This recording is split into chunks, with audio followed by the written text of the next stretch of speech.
Got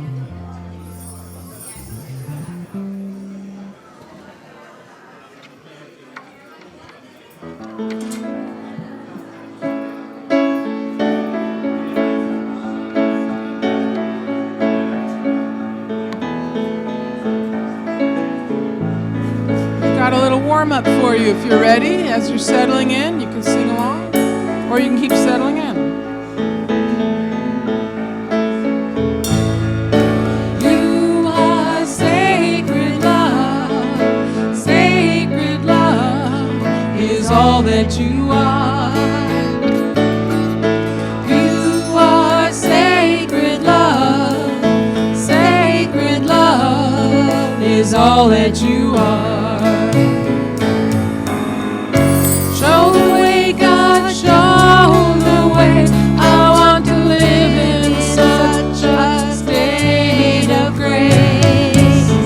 Lead the way, God, lead the way. I want to live in such a holy place. Such a holy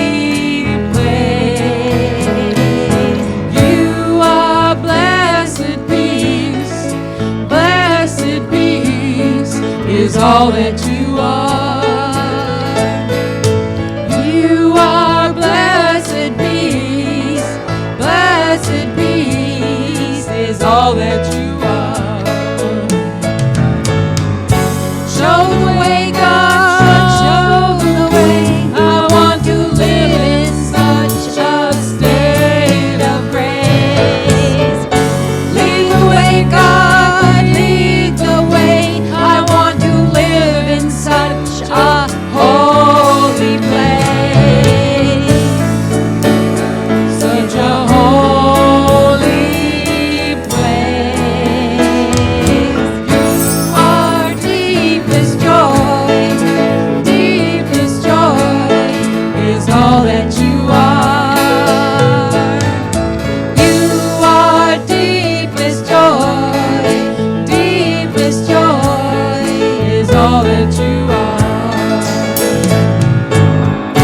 Show the way, God, show the way. I want to live in such a state of grace. Lead the way, God, lead the way. I want to live in such a holy place. Such a holy place. You are sacred love is all that you are. You are sacred love. You are sacred love is all that you are.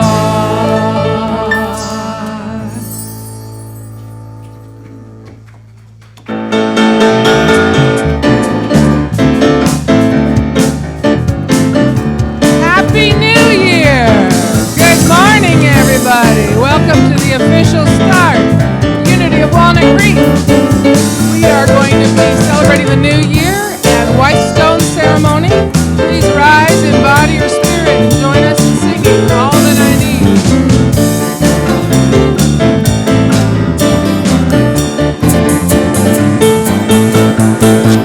All that I need comes to me. All that I need comes to me. The light of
Do you believe that? Well, we normally don't do that, but can I get an amen? Amen.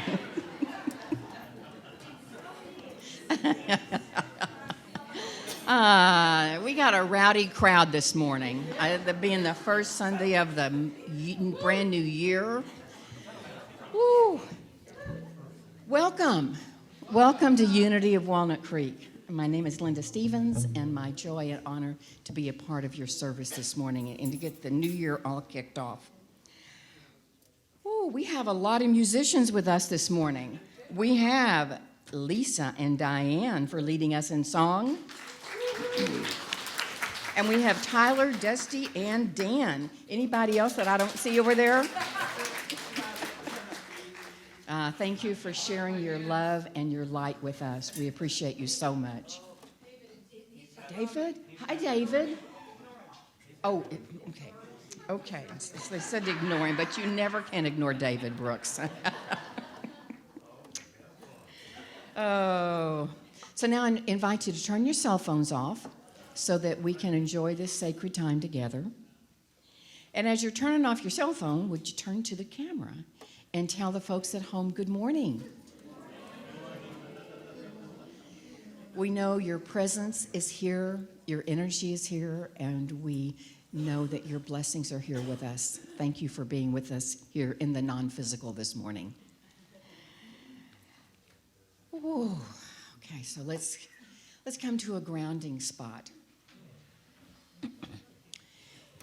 Unity is a positive place for spiritual living, and it's a positive path for spiritual living.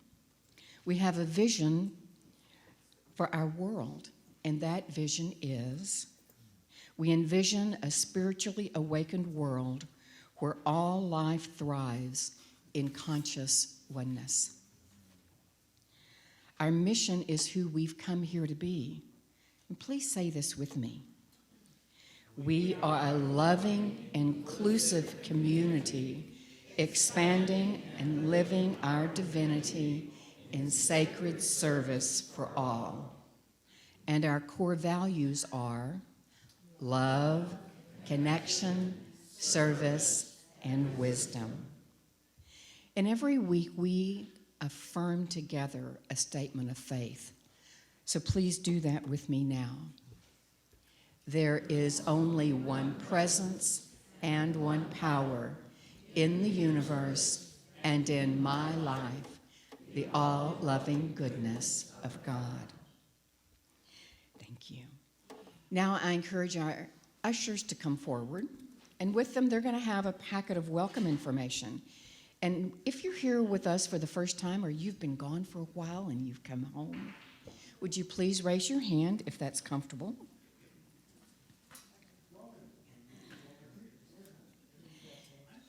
And if you'd prefer to get your welcome packet, you can get it in the bookstore after service. Now, inside that packet, there is a connection card. And if you'd fill that out and take it to our bookstore, we have a welcome gift for you. Once again, thank you for being here and hope you come back. For everyone else, there's a connection card on the seat pocket in front of you. With this card, you can submit a prayer request, and our prayer team will be praying with you throughout the week. You could also give feedback or request information. Please place the cards in the offering basket at the end of the service. Now let's do what Unity loves to do, and that is meet your neighbors. So stand up and shake a hand or give a hug.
we say it was the first Sunday of the month?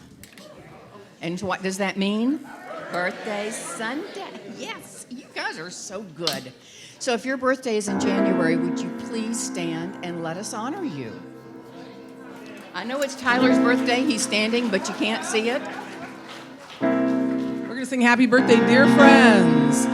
Happy birthday to you. Happy birthday to you. Happy birthday, dear friends. Happy birthday to you.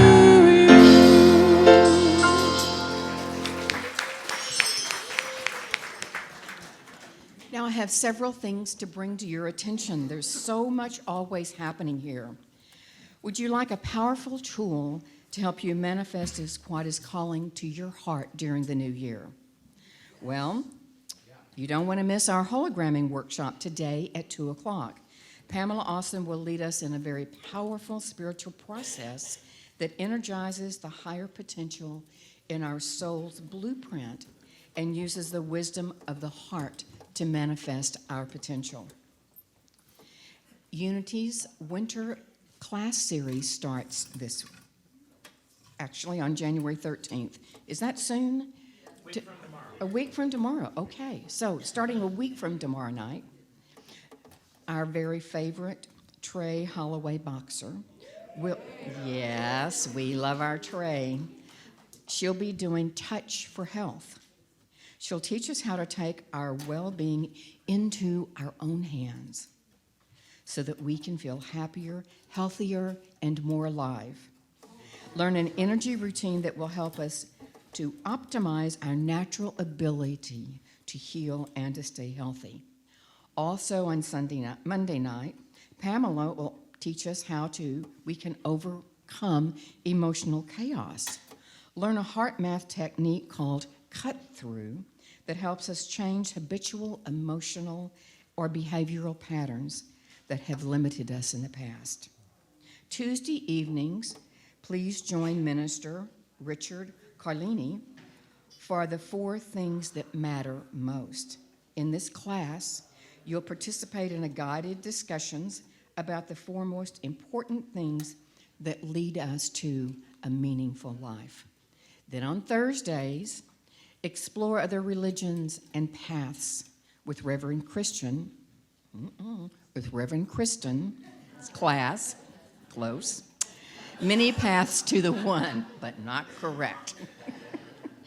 Deepen your understanding and compassion of people with various beliefs and practices. We'll learn from practitioners from multiple faith traditions during sessions at Unity and field trips to other spiritual centers. The world's religions books are now available in the bookstore. Also on Thursday nights, a new thing called Just Sing It is launching, led by Leanna St. Michael of Agape International Choir. This is a sacred singing experience with spiritual music that heals and creates a positive vibrations to transform the body, the mind, and the world. All the classes start at 7 o'clock. The teachers will be on the patio today to help you determine which one is going to be perfect for you. Also, please see Unity's newsletter, Centerpoint. For one, I thought I was supposed to have it.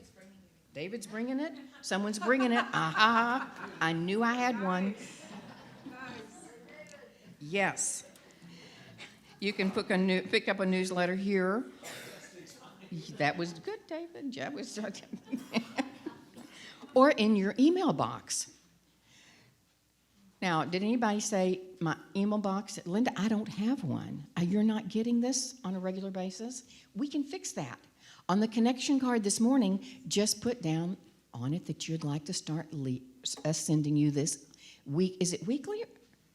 Bi-monthly, twice a month. Okay. I think I get it more often than that. Anyway, it is wonderful. So please pick up one. It lets you know what all's going on here, when, where, and how. I have one more thing. John's got a message for us. Come on up, John. Thank you, Linda.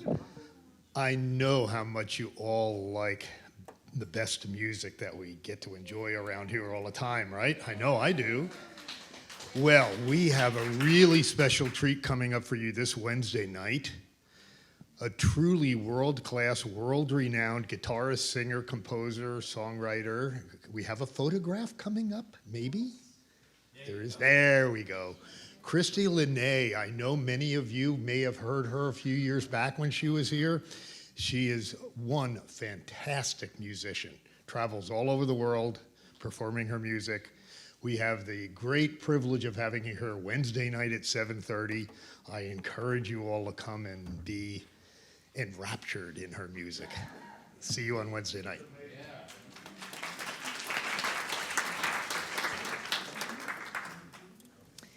So now we're going to settle in for a time of meditation, and David Peterson, one of our prayer chaplains and also a poet, is going to begin us with a poem followed by some music and guided meditation.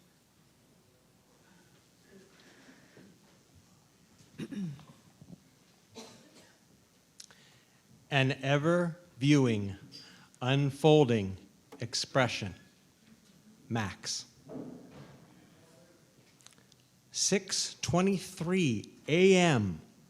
My head raises, blinded by the sliver of sunlight piercing into my eyes. A slice of life bathing my soul. For thousands of years, the mystery continues. New life expression hits, penetrates from the outside, conceives and uncovers from the inside. The egg cracks, the petals open. I become new. A heart beams through the dawn.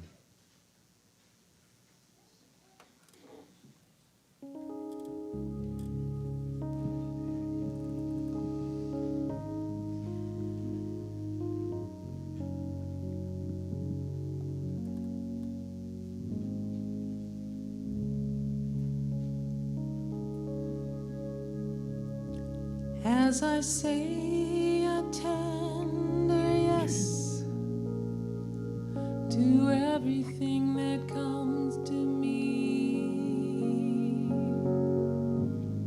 my heart is open, I am free.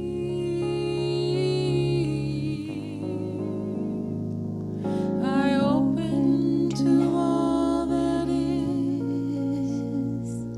It brings me to my knees. I surrender. I am peace. As I say a tender yes to everything that comes to me. My heart is open, I am free.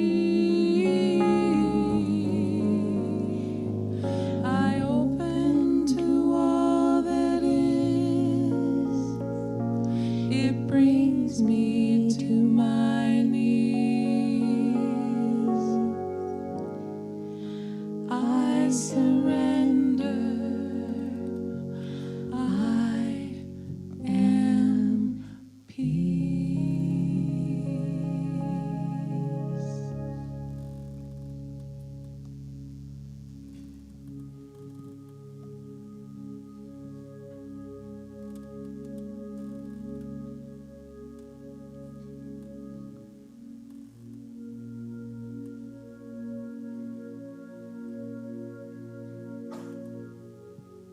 We offer that tender yes to the spirit of our being, to the allness of God.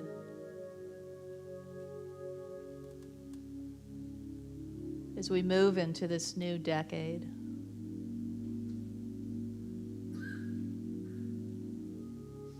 Let us allow ourselves to evolve. Not through blood and sweat and tears, but through a giving over and allowing the sweetness of spirit to be felt and known.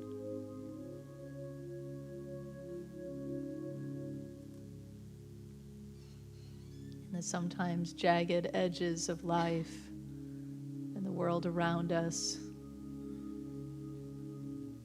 Tenderness is the great elixir.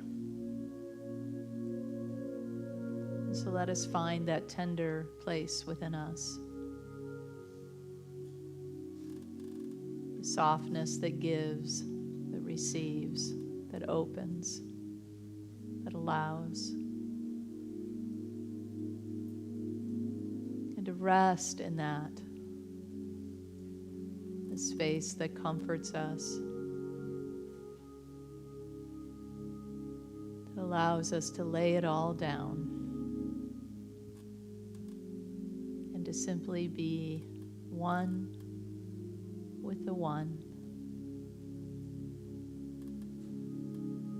in the peace of yes, in the silence.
This peace I feel right now begins right here. The peace we wish to see around the world begins right here with us. The tender yes to the spirit of our being, with an opening and allowing and softening, with a giving over and following our guidance, we say yes to all of it in this fresh new decade. And there is peace, and we are the peace, and so it is.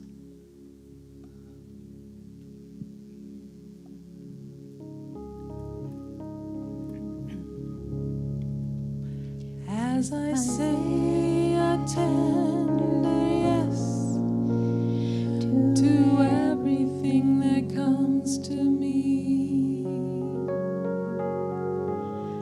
my heart is open, I am free. I open to all that is. It brings me to my knees. I surrender. I am peace.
Would you be happy if you could run fast? Would you be healed if you could outrun your past? Just breathe it inside you, let it be okay. 'Cause every step has brought you right here today to your awakening. Your awakening. This is your awakening. Your awakening. We are all woven from so many threads. Some of them treasures, others we dread. All dancing inside us, making us grow, cracking us open so we can be shown our awakening. Our awakening. This is our awakening. Our awakening. Life is such a mystery, but life's not just your history. You go much deeper than this time and space. You're so much more than that look on your face. Life's a mystery. Such a mystery.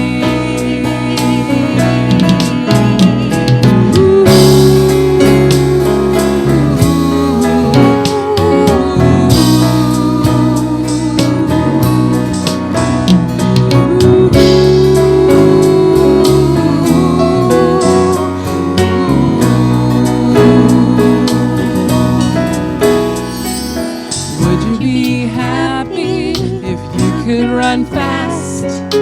Would you be healed if you could outrun your past? Just breathe it inside you, let it be okay. 'Cause every breath has brought you right here today to your awakening. Your awakening. Sing it with us if you like. This is our awakening.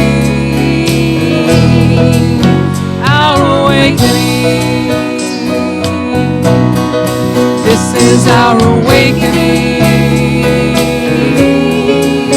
Our awakening. This is our awakening. Our awakening.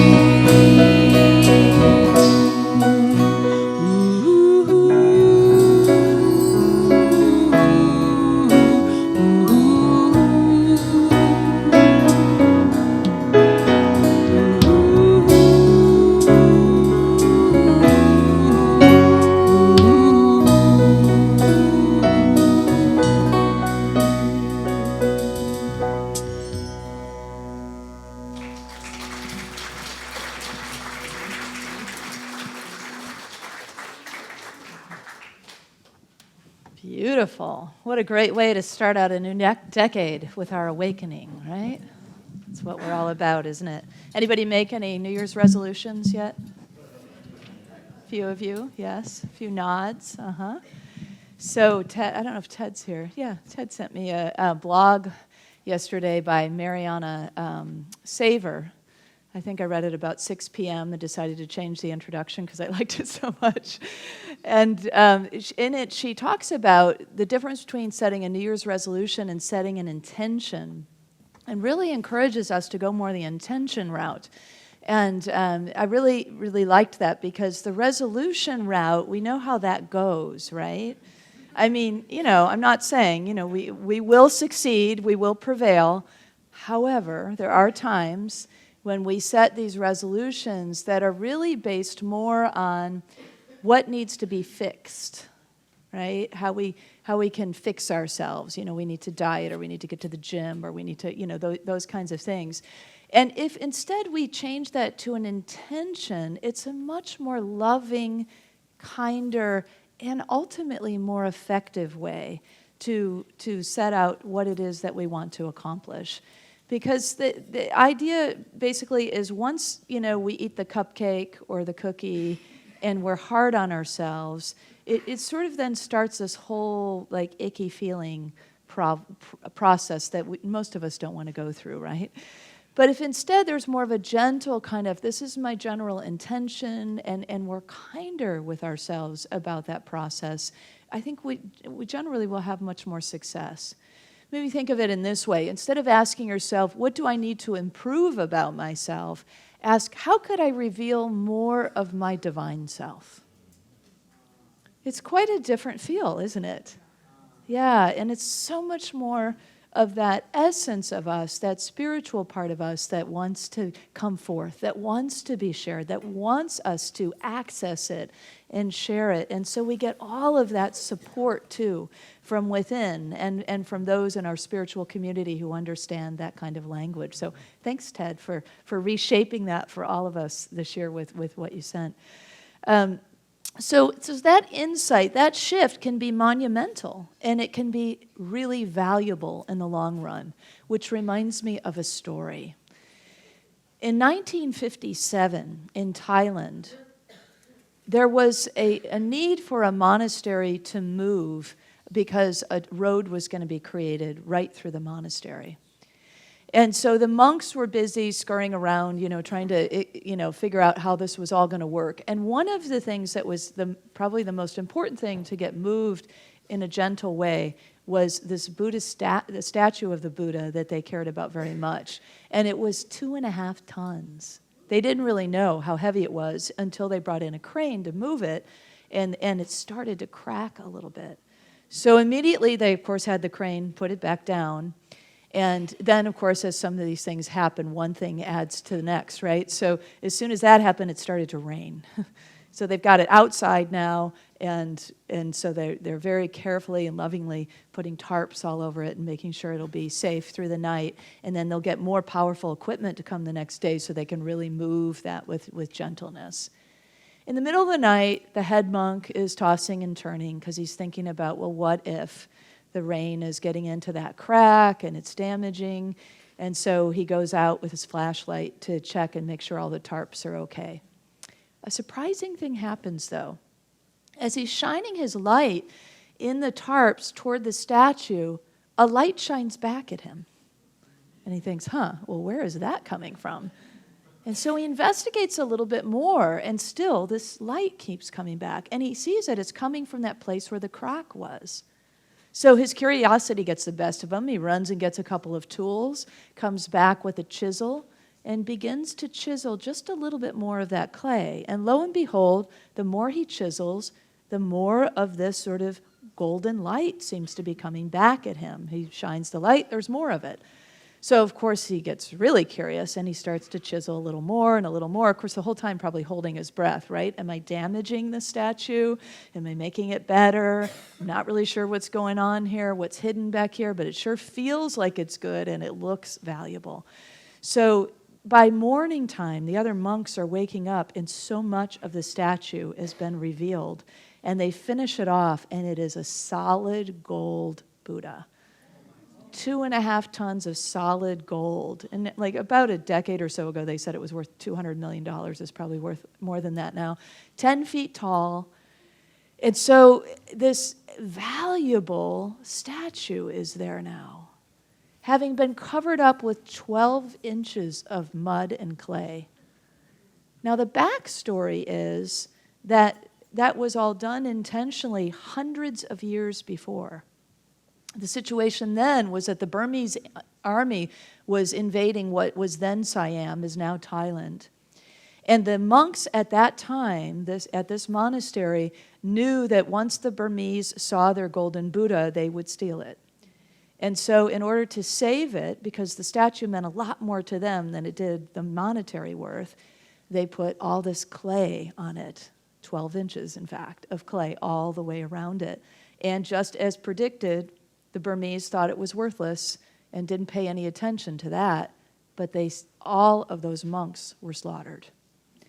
And so that secret lay dormant for all these hundreds of years until that monk shone that light in that crack. Now, why does this matter to us? I think you're probably going to catch on pretty quickly. Because that divine splendor in us, that truth that is in us, is always waiting there to be revealed. It's really what our journey is all about. In Lamentations, which this is always the one scripture that I pull from Lamentations, because Unity people like lamenting your lot, Lamentations isn't really a scripture you probably will spend a lot of time with or a book.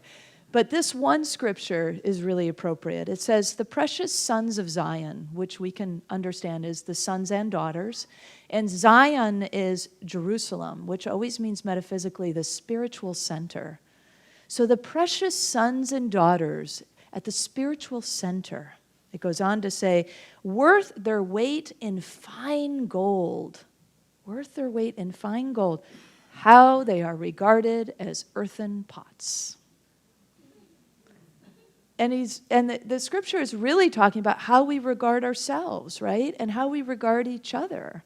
So often we forget that we are gold, that we are divine light, that we are made of this essence. And in our forgetting, there is all this covering up, right? Thinking we are just an earthen pot, not worth a lot. So it's important, I think, to begin with ourselves and our understanding of our own worthiness, especially as we begin a fresh new year and a fresh new decade. We sing every Sunday, peace begins with me, for a reason, because when we get right with ourselves, when we get clear about what's the truth of us, it just naturally spreads out into our relationships and how we see one another and how we see the world around us. So if we are in a lot of self-judgment, then that tends to be the lens with which we will see the people in our lives and the world around us, right? So we want to clarify how we see ourselves. And when we think about all this mud, like in the story, all this mud, the mud came on for protection, right? Isn't it kind of the same with us? When we cover up our splendor and our light, it's not that we instinctively want to do that. It's just that it feels safer. It feels like we need to protect ourselves for whatever reasons. Maybe it started in childhood, and maybe at that time it felt like a really good thing to do in that moment to self-protect. But then it becomes kind of a habit.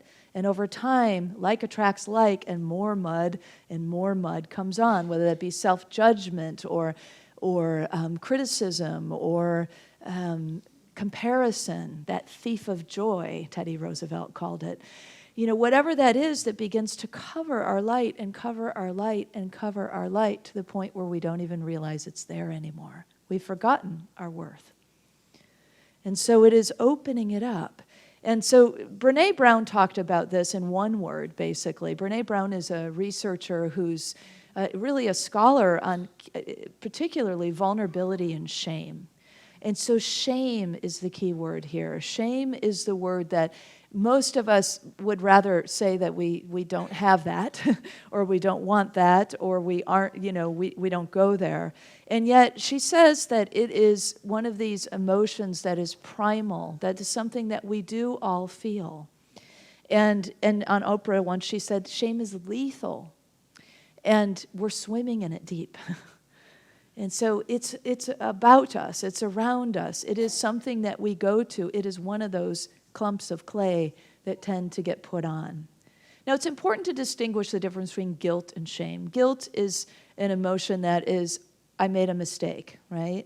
And often, hopefully, what follows that is, and I'll clean it up in some way, although it doesn't necessarily have to go that direction.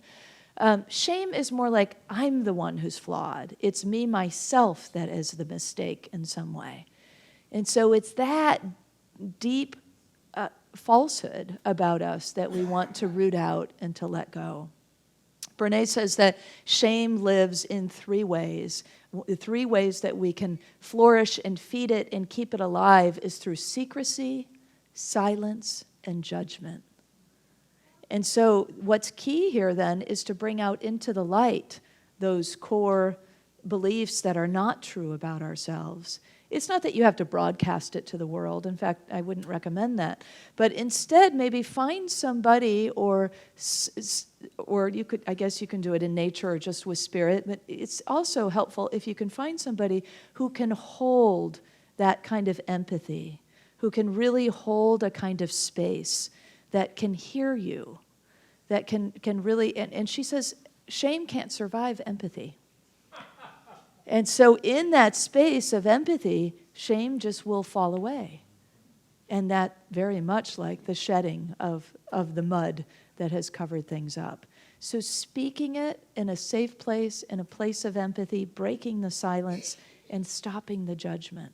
These are key ways that we can start to break away. And if you want to have an empathy circle, a place where you can share and have things held in a circle, you can join Veronica on Tuesday nights. She does that every Tuesday at 7 o'clock. They discuss topics that we're dealing with on Sunday mornings in a very empathetic kind of space. So great place for you to do that. So this Buddha is covered in mud, right? Just like this experience that we're talking about. And it was created so long ago. Now it's irrelevant. Even in 1957, the reason why it was covered up was completely irrelevant. Generations and generations had passed. It's kind of the same with us. Something gets covered up or gets some core idea of ourselves that is not true. It gets in us, and we maybe somebody said it, but it takes us believing it in order to really take it in. And so maybe that was a long, long time ago, and now it's irrelevant, but we're still hanging on because it's habit, or because we haven't looked yet. We haven't shined the light like that monk did and seen the light coming back at us. And, by the way, seen the cover-up as well for all that it is, because that's a part of it too. So sometimes we cover up for so long that we forget who we are.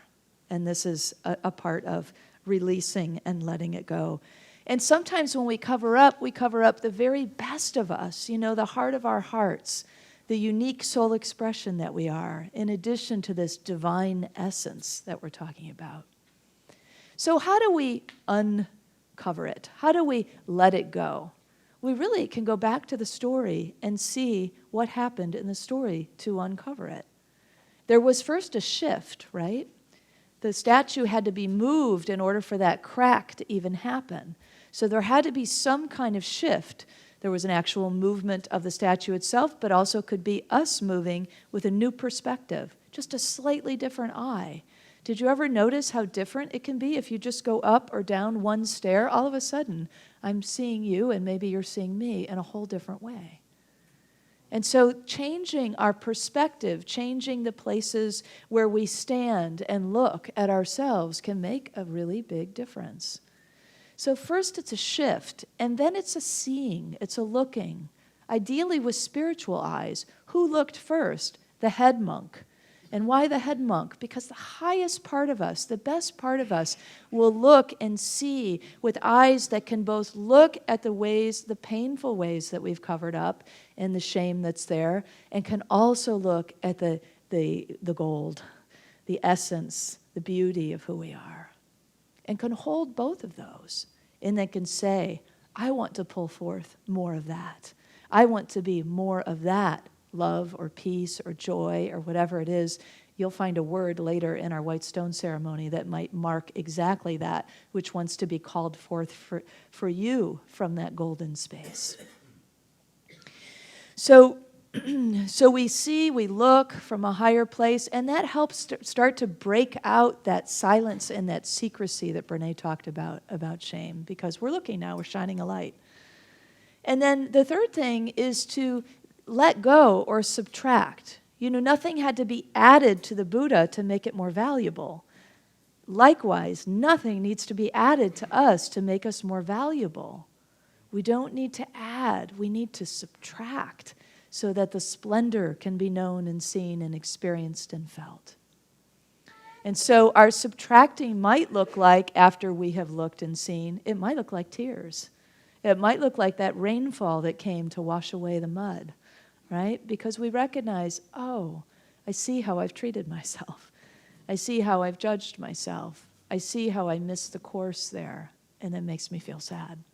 And so letting that come, letting the tears wash away, or maybe it'll be through ritual, and it may be through ritual as well, like the burning bowl we just did on New Year's Eve. Maybe there'll be a process for you, or maybe you want to do another one of those, or one on your own, where you write down what you want to release and burn it in the fire in a ceremonial and ritualistic way. There might be some other way that you come up with that is a shedding, that is a letting go. It might be dancing and movement that helps you just kind of shake off whatever it is that was there holding in a physical way these ideas about yourself that are not true. And so it's freeing ourselves, it's letting ourselves go, it's stopping the tendencies then to judge, changing the ways that we see ourselves. In John it says, "Beloved, if our hearts do not condemn us, we have boldness before God, and we receive from God whatever we ask." Let me say that again. Beloved, if our hearts do not condemn us, we have boldness before God, and we receive from God whatever we ask. And so if we stop condemning, there is a sense of the boldness of who we are begins to be revealed more and more. And then we can easily receive whatever we ask because we don't have a foot of mud blocking the space to receive. We're just open and we're free and we are who we've come to be. And sometimes I think we're most afraid of that, right? Marianne Williams said something likewise. It's our light, it's our brilliance that we're most afraid of, not our darkness so much. So sometimes we're afraid of what will be asked of us or who will be now or who will be beside us now if our gold really shows, if our splendor is all out radiating in every direction. But fear not, because there's only good that can come from stepping into the truth of who you are more fully and more completely. Jesus put it about as the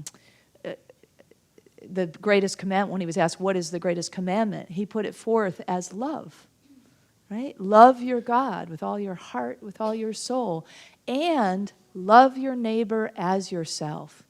See, there's almost an assumption in there, an automatic understanding that we love ourselves.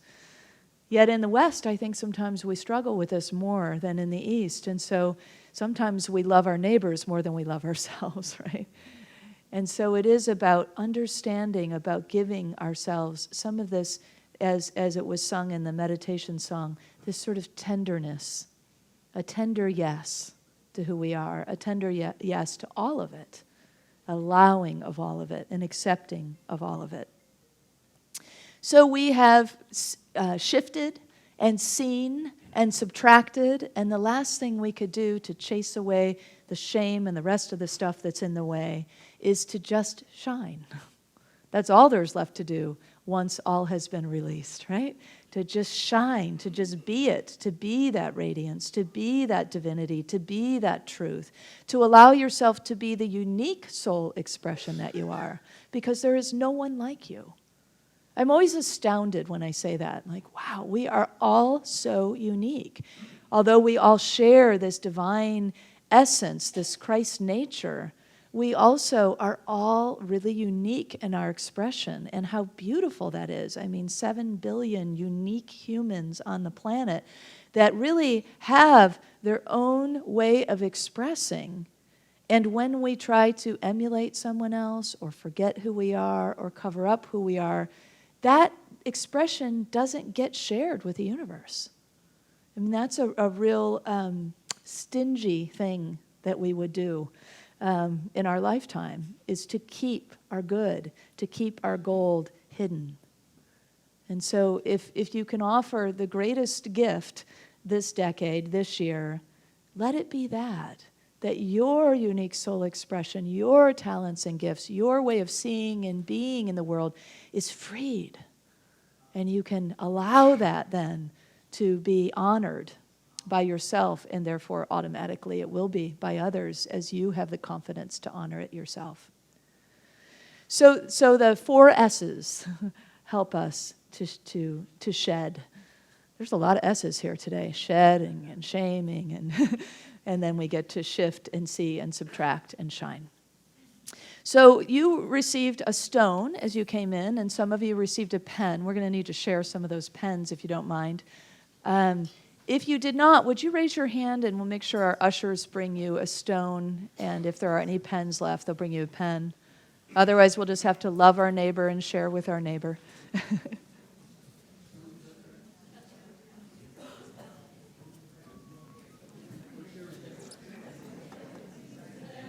So for those of you who are just joining this ritual, this is always a ritual that we do on the first Sunday of the year. And some of you who know the ritual, probably, or possibly some of you, maybe just 1 or 2 of you, have come with a preordained word in your mind. So I want to just really encourage you to let that go. It may come back, but let's let Spirit be in charge. So there's going to be a process and a ceremony that we'll take you through here, a meditation and some music and so on. So you don't need to have this right at, you can have your stone and your pen nearby, but you don't need to have it right at the ready. I want to give you a little bit of background for the ceremony. In Jesus' time, when a prisoner was freed, during the Roman times, when a prisoner was freed, they were given a stone, a white stone, and it was to represent their freedom. And so this year, I want to encourage you to allow it to both represent your freedom and also your worth. Let this stone be a symbol of your worth, the stone itself, to remind you of your purity, of your truth, of your light. And so the stone also comes, and the ceremony also comes from a scriptural background from Revelation 2:17. And it says, "Let anyone who has an ear listen to what Spirit has to say to the churches. To everyone who conquers," in other words, overcomes, "I will give some of the hidden manna, and I will give them a white stone. And on the white stone is written a new name that no one knows except the one who receives it." And so it's from this idea that we are given this white stone, a symbol of freedom, a new name that will be written upon it, or a spiritual quality that you'll hold throughout the year. Probably 1 word, but sometimes 2 words will come. Usually it's 1 word. So I want to encourage you as we move into the time of meditation to really allow Spirit to bring it forth, and to really listen from within, to really let Let yourself get from the mind, drop down that, I know it seems like a long journey, but it's only 18 inches to the heart. And to really breathe into the heart and to really tap Spirit's energy, and I'll guide you through the process. And then also to trust whatever comes. Sometimes a word will come. Somebody was just sharing with me at the 9:30 that they got endure last year, and they didn't really like that word and didn't really want that word. One year I got sever. I didn't really want that word, didn't really like that word, but it turned out that it was a brilliant word I saw as time went on during the year. So just allow yourself to trust what comes, because what comes is coming from God, and it is your ordained word and your trajectory for the year that will continue to guide you, and it will make sense in time if it doesn't make sense in the moment. So without further ado, I want to give us a moment to just begin to rest in the presence. Maybe close your eyes if you wish, and to breathe into your heart space. And just to relax and receive this song to begin.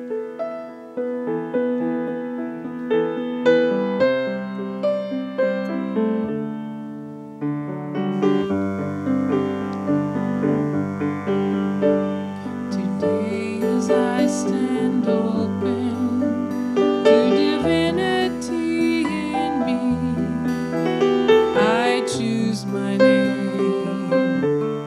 I choose my name. A name chosen by Spirit and then whispered to my heart. From this day I am awakened to the nature God intended with my name. I write this name on a white stone, a stone that means both purity and truth. Inner wisdom, silent strength, my name expresses God in me. On this white stone, on this white stone, I write my name. So I invite you to hold that stone in your hand and just beginning to feel the energy that moves from your heart down your arm, through your hand chakra, to that hand, to that stone.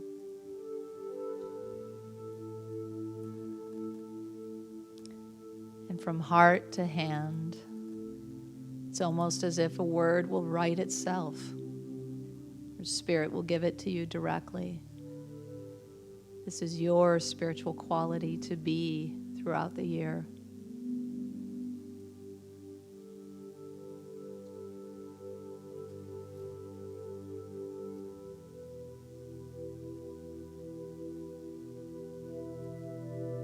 You are this word. You will become it as it comes clear.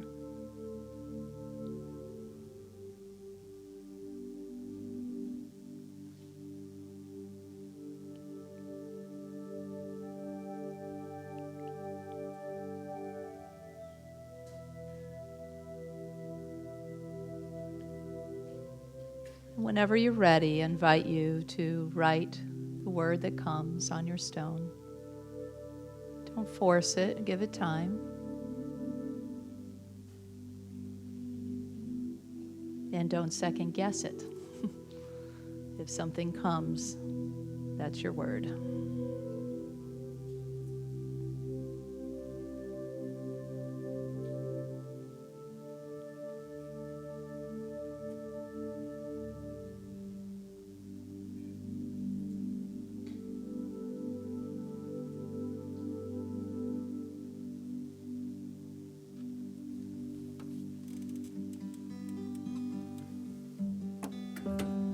Today as I stand open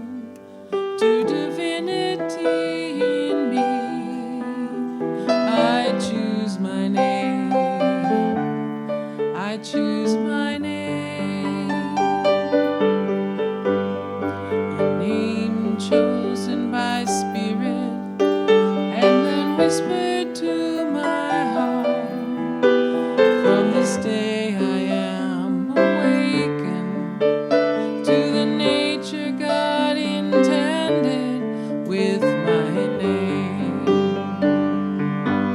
I write this name on a white stone, a stone that stands for both purity and truth. Inner wisdom, silent strength, my name expresses God in me on this white stone. On this white stone, I write my name.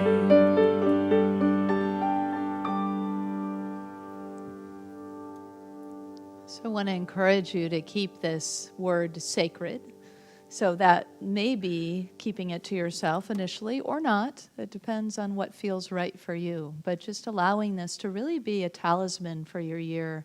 Maybe keep it somewhere, the stone itself, on an altar or in your car or on your desk, whatever works for you, that you'll see it a lot, in your pocket, in your purse, whatever is your habit for seeing this a lot and being reminded over and over again that this is my focus, this is who I am, this is who I've come to be, this is who I am in 2020. I love that it's 2020 now, right? We've got 2020 vision. It is with those spiritual eyes that we're really seeing ourselves, our future, one another, our world, the peace that we want in our world, the harmony that we want in our world. I know that's on our hearts today. And just really sending that out, not focusing on what we don't want, not focusing on the fear, not adding any more mud, but instead remember the splendor, the golden essence of who we all are. And let's call that forth for our world. That is paved with peace. That is paved with harmony and understanding and humanity as one human family that reveres all life. And so let's know that together, and also let's invite our children to come join us for a special ending.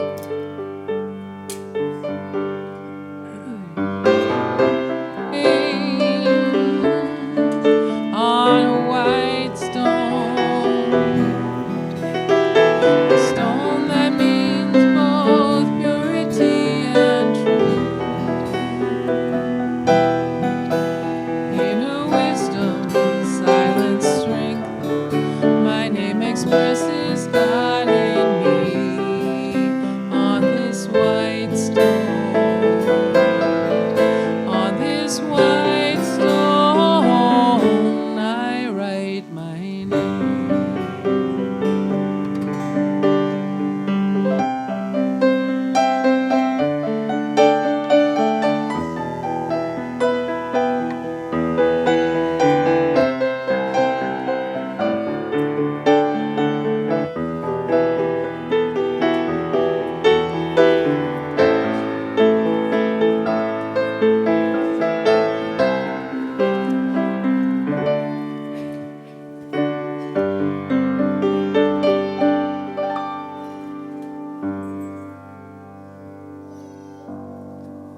And so, if you aren't yet feeling your full worth, I wanted to share with you a story that might help it along, to remind you of the night you were born. Any of you kids ever see this story, On the Night You Were Born by Nancy Tillman? No? Okay, great. Well, I hope you will enjoy it. It's for big kids and little kids. So, on the night you were born. On the night you were born, the moon smiled with such wonder that the stars peeked in to see you, and the night wind whispered, "Life will never be the same," because there had never been anyone like you, ever in the world. Isn't that amazing? So enchanted with you were the wind and the rain that they whispered the sound of your wonderful name. The sound of your name is a magical one. Let's say it aloud before we go on. Kristen. Oh, come on, everyone. Let's try it one more time. Let's all say our name at the same time. Kristen. Oh, that felt good. It sailed through the farmland, high on a breeze, over the ocean, and through the trees, until everyone heard it, and everyone knew of the one and only ever you. Not once had there been such eyes, such a nose, such silly, wiggly, wonderful toes. In fact, I think I'll count to 3 so you can wiggle your toes for me. 1, 2, 3. It's a good thing to do every so often. Just know we're alive, right? When the polar bears heard, they danced until dawn. From faraway places, the geese flew home. The moon stayed up until morning next day. And none of the ladybugs flew away. So whenever you doubt just how special you are, and you wonder who loves you, how much, and how far, listen for the geese honking high in the sky. They're singing a song to remember you by. Did you know that was happening when the geese honk over ahead? Let's all remember it. Or notice the bears asleep at the zoo. It's because they've been dancing all night for you. Or drift off to sleep to the sound of the wind. Listen closely. It's whispering your name again.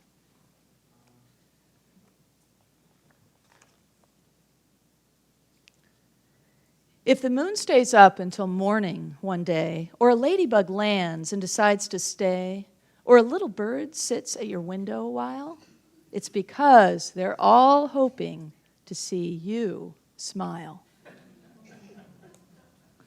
For never before, in story or rhyme, not even once upon a time, has the world ever known you, my friend, and it never will, not ever again. Heaven blew every trumpet and played every horn on the wonderful, marvelous night you were born. And just in case you didn't get the message, the last one says, you are loved.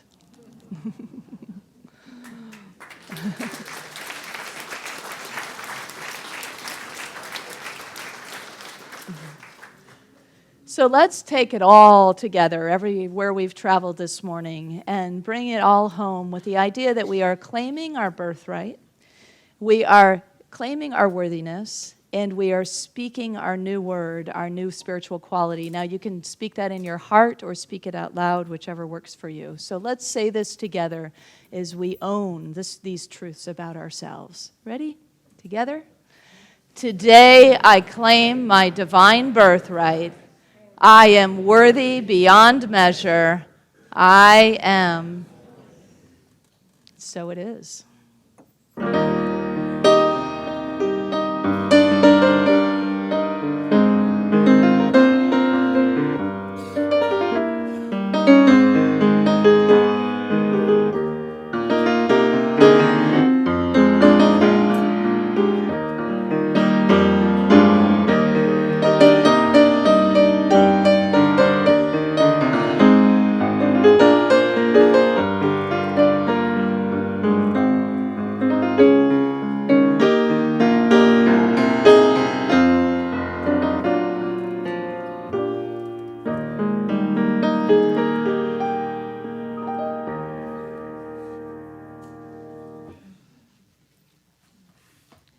Taylor, thank you for that over the rainbow. I just feel like I went over the rainbow. How about you guys? Is your word precious to you? Are you going to live it this year? Perfect. Thank you, Kristen. Our prayer chaplains are available after the service to provide personal prayer support. If you're a prayer chaplain serving today, would you please stand? Perfect. Thank you. So that we have plenty of prayer chaplains, so seek one out if that works for you, if you've got a concern or a joy on your heart today. Praying with one of our prayer chaplains is a very powerful way to have your intentions raised up in consciousness. Now let's open our hearts to the practice of giving. I invite you to prepare your gifts as we align with the universal law of circulation, which is, as we give, so shall we receive, because abundance is already our true nature. For your convenience, there's a variety of ways to give to our community. You can download, for electronic giving, the app called Give, G-Y-V-E, and it's really easy. Just go to your Play Store and download it. I did that this week, and it was really, really easy. Or you can take one of the clipboards in the seat pocket in front of you. There's an envelope if you like, and do please fill out the connection card. And for those of you at home, we don't forget you. You can go to the Donate Here on the Watch Live page. And thank you for participating in our abundance as well. Now I encourage you to take your tithes and your love offering in your hand as we affirm our blessing together. Divine love, one with me, blesses and multiplies all that I am, all that I have, all that I give, and all that I receive. I am joy-filled and grateful. Thank you for your presence this morning.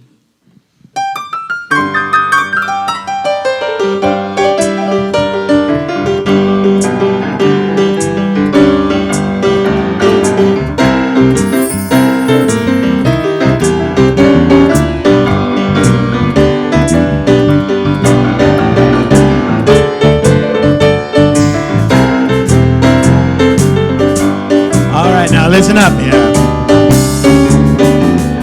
You're running around, fixing this and that, giving up to God, and then taking it back.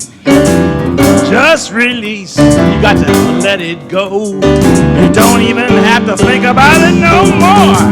No, get out of the way. Get out of the way. Get out of the way. Get out of the way. Yeah, get out of the way. And let God do His thing. You look like the weight of the world is on your back. Just take a deep breath and cut yourself some slack. You know all that drama, it ain't good for you. You know you couldn't change what is if you wanted to. Oh, get out of the way. Get out of the way. You gotta get out of the way. Get out of the way. Yeah, get out of the way and let God do her thing.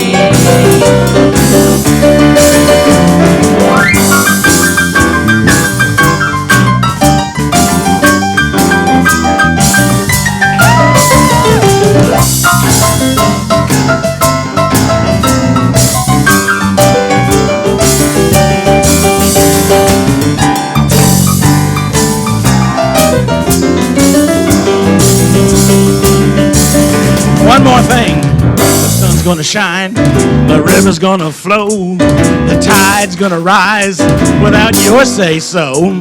The universe is working, the good is flowing. You don't plant a seed, then dig it up to see if it's growing. No, get out of the way. Get out of the way. You gotta get out of the way. Get out of the way. No, get out of the way and let God do His thing.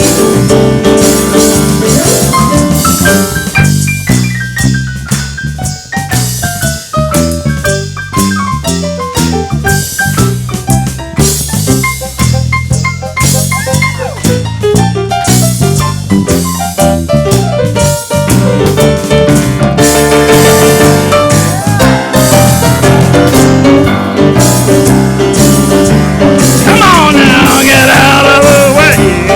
Get out of the way. Let's get out of the way. Get out of the way. Oh, come on, get out of the way. Get out Just of the step way. aside. Get out of the way. Get out of the way. You wanna get out of the way and let God do her thing. One more time, get out of the way. way and let God do her absolutely beautiful, perfect, divine order of things.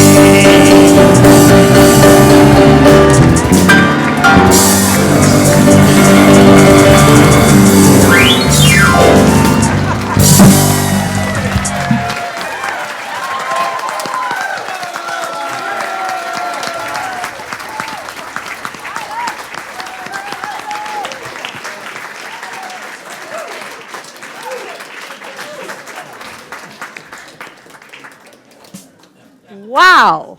Who is that guy? Talk about revealing the gold. I thought Louis Armstrong was in the house for a minute. That was phenomenal. Thank you.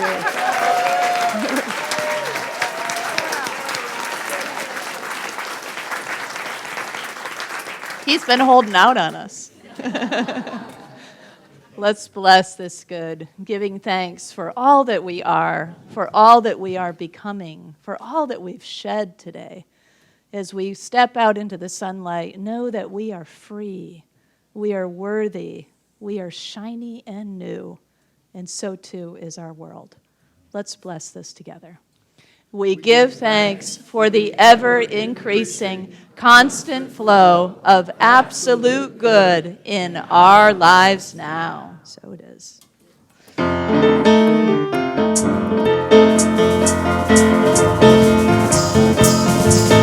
together, coming together, coming together, coming together, coming together, coming together, coming together, coming together.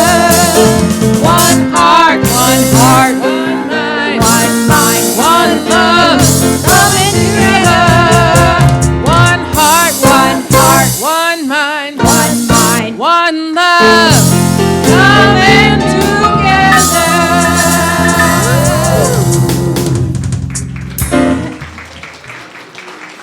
You guys want to come? Good morning. Wow, Tyler, amazing. And we had someone blessing us with their piano gifts today too. We had some piano music going on back there, and that was really, really cool and impromptu. So thank you for that, children. And we did our white stones. Does anyone want to share what you put on your white stones? We had some good ones. Maybe you want me to share it for you? Okay, I'll share it for you. So we had gratitude. We have intentions for helpfulness, peace. I think Spider-Man wants to share. What's that? I think Spider-Man wants to share. Do you want to share yours? No? No. Okay. Oh. That's okay. We had some wonderful intentions, and we know you did too. So we see those all happening for us and for our children. Thank you. Thank you. Let's bless our children and teachers. We're all off to a good start, aren't we? Together, children, youth, and teachers, we love you, we bless you, we appreciate you, and we behold the divine light within you. I invite you now to take your neighbor's hand, if you're comfortable doing that, as we close out with our prayer of protection and our peace song. Together, the light of God surrounds us. I am light. The love of God enfolds us. I am love. The power of God protects us. I am power. The presence of God watches over us. I am presence. Wherever we are, God is. I am divine.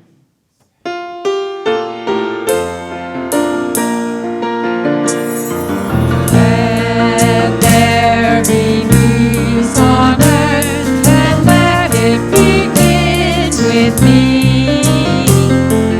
Let there be peace on earth, the peace that was meant to be, with God ever present.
You are the light and the love and the peace on earth right now. So let your light shine, have fun, and spread joy.